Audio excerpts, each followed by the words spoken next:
Good evening सगळ्यांना।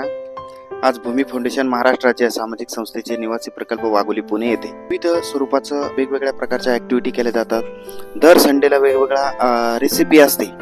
आजची recipe जी आहे तर आमची ज्वारीच्या भाकरी बनवल्याचा जात आहे। त्याच्यानंतर भाजी लसूण मेथीची भाजी बनवली जात आहे आणि त्याच्यानंतर चुलीवरचा हा स्वयंपाक आहे। दर रविवारी संडेला जे आहे ना तर वेगवेगळ्या ऍक्टिव्हिटी केल्या जातात। चुलीवरचे हे पापड दाखव निकिता कुठे पापड, अरे हो ठीक आहे, पापड वगैरे आणलेले तर ते चुलीवर आता आहारावर भाजले जाणार आहे। त्याच्यानंतर ह्या ज्वारीच्या भाकरी संडेला वेगवेगळ्या भाकरी तयार केल्या जातात। या मॅडमनी मुलींना सगळ्यांना ट्रेन केलेलं आहे, परत त्याही स्वतः करतात। सगळा हा ज्वारीची भाकर कशी फुगती बघा।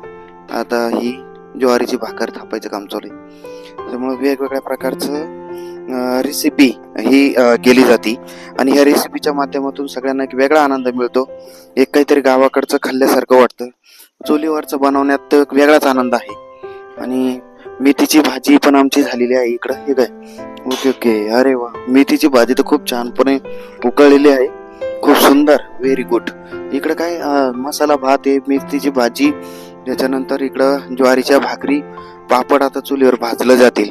अशा वेगवेगळ्या प्रकारच्या रेसिपी दर रविवारी बनवण्यात येतो, कारण रविवारी सुट्टी असते आणि एक वेगवेगळं काहीतरी मुलांना काहीतरी वेगळं खायला मिळतं, त्याच्यामुळे त्यांना आनंद वाटतो। आणि मागच्या संडेला ज्वारीच्या भाकरी आणि त्याच्यानंतर मला वाटतं वांग्याचं भरीत आणि अशी वेगळी रेसिपी होती, चटणी वगैरे। आज ही संडेला वेगळी रेसिपी आहे।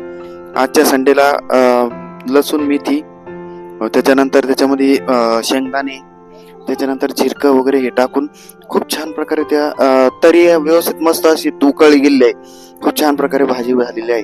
आणि गावाकडे सुद्धा ही वाटण करून म्हणजे थोडक्यात पाट्यावर वाटून वगैरे ती तयार केली जाते, त्या स्वरूपाचं हे तयार केलेलं आहे। म्हणजे खूप छान आणि इतका खमंग वास येतो, इतकं छान प्रकारे वाटतं ना, आणि सगळ्यांना त्याचं खूप छान वाटतं। आणि त्या मॅडमनी या सगळ्यांना खूप छान प्रकारे ट्रेन केलेलं आहे स्वतः, आणि त्या मॅडम सुद्धा त्याच्यावरती करतात। प्रत्येकाला शिकवलं जातं, ज्याला पोट दिलेलं आहे त्याला पोट भरताच यायला पाहिजे। कोण देईल मला जेवण आणि कोणाच्या भरोश्यावर मी राहून मी माझं पोट भरेल असं नकोय। तर प्रत्येकाला प्रत्येकाचं पोट भरता आलं पाहिजे, स्वतःसाठी लागणारं अन्न स्वतः घेता आलं पाहिजे। या स्वरूपाचं प्रशिक्षण, विविध स्वरूपाचं जीवनावश्यक गोष्टीसाठी लागणारं प्रशिक्षण इथं दिलं जातं। आणि याच्यानुसारच खरं म्हणजे खूप छान प्रकारे हे इथं मस्त वाटतं सगळ्यांना, छान मस्त निसर्गरम्य, शेजारी डोंगर आहे, खूप छान प्रकारे आणि मस्त प्रत्येकाला खूप आनंद वाटतो। आणि आजचा हा व्हिडिओ, खऱ्या अर्थानं आजचा हा रविवार, प्रत्येक वेळी वेगवेगळी रेसिपी असते।